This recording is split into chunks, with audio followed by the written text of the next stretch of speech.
my gosh, how am I ever going to remember all those formulas for that test? I don't think I'm going to do very well. Goodness, I just can't remember. Oh my goodness, I'm so worried about the test. Have you ever had that conversation with yourself? Of course you have. We all have. How many times have we walked into a room and just forgotten why we came in there? Well, let's talk about something called the 50-50 rule and how to remember 90% of what you learn. What we know is that learning comes from two things. First of all, repetition and connecting new information with existing knowledge. When I was a student and I had to take the course Anatomy and Physiology, on average, I had to learn 450 new facts every week. And the irony to that is the only way to do that was high repetition. I devised flashcards, and perhaps I'll do a video on how to construct a good flashcard for you students. I would take them everywhere with me. If I had 10 minutes, I'd go through my deck of flashcards. And I did very well because by the time I got to the test, I had had 40 to 50 repetitions. And the amazing part is I still retain that knowledge many, many years afterwards. So repetition is essential, especially in a high fact volume situation. And we want to connect it with existing knowledge. And that's where my flashcards came into play. And yeah, the more I talk about it, the more I think I'll do one on designing a good flashcard. But the ultimate aim of learning is to apply what you learn to what matters. And information is easy to access when you have a lot of strong pathways to that information. One of the things that is common in the medical field is the axiom of see one, do one, teach one. That means that you're not only learning something, you get to see it, you get to do it, you get to be hands-on, but you're forced into teaching something. And that's where the 50-50 rule comes in. You know, I forget who made the quote, but a person who says they know what they think but can't express it, usually they don't really know what they think. A better way to learn, process, and remember is to learn half the time and share half the time. Again, see one, do one, teach one. So for example, you read a book and the aim is to read half of it. Try recalling and sharing or writing down key ideas that you've learned before you go on. The 50-50 method really works well and allows you to retain most of your learning, because when we think about it, the mind is just like a muscle. The more you exercise it, the better you get and the stronger it becomes. And use it or lose it totally applies.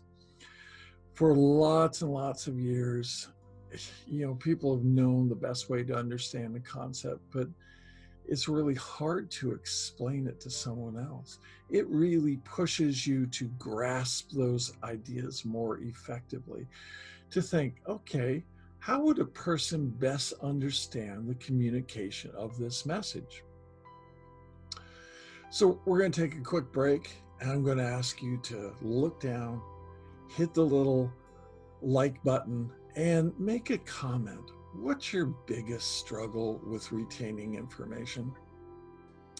According to research, you're going to retain approximately 90% of what you learn when you go to the simple act of explaining or teaching a concept to someone else.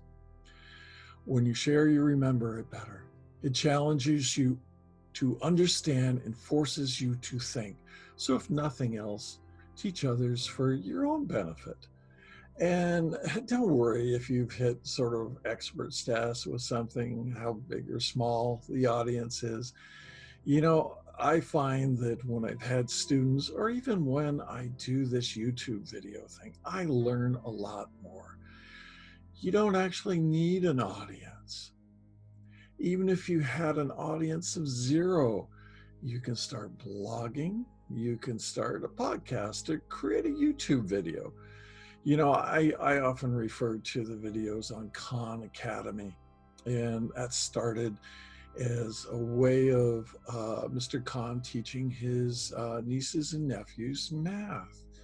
And in an interview, I heard him say that, I got so much better grasp of mathematics. You'll reap the benefits in your own learning process. This is the method to write every day. I share most of what I learn in some way. Sometimes it's in sessions. Sometimes it's on the YouTube channel. It's a mental model that I tend to use. You force yourself to recall things by writing your own summaries or bullet points. Oftentimes I like to yellow highlight a book, but what I'll come back is I'll write it down. That gives me an exercise in clarifying in terms of thinking how I would go about teaching something. That approach of writing something down when you're halfway through the content, psychologists call this testing effect. When you keep trying to remember a piece of information, you interrupt the forgetting process and you help cement the memory of that information in your brain. In one study, researchers asked university students to take notes while watching TED Talks, and they found out that later, students who used laptops performed worse on conceptual questions, even though they had been able to write down more words than those taking notes. So if you're trying to remember what you read, or your goal is to fully comprehend and remember what you're learning, you're better off going old school. Use a notebook and a pen or a pencil. If you want to retain even the simplest thoughts or concepts, it pays to explain it, it pays to share it, it pays to write it down, and you can start a discussion about it. The ultimate test of your knowledge is your capacity to transfer it to other people.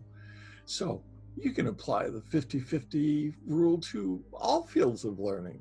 It's a wonderful pathway to you really cementing your knowledge. And this is whether you're in school or just, out in the world. So this has been G.H. Glade, and we're going to produce these every Monday. So if you like this video, hit a like, but moreover, leave a comment as to your biggest challenge in terms of recalling and memory.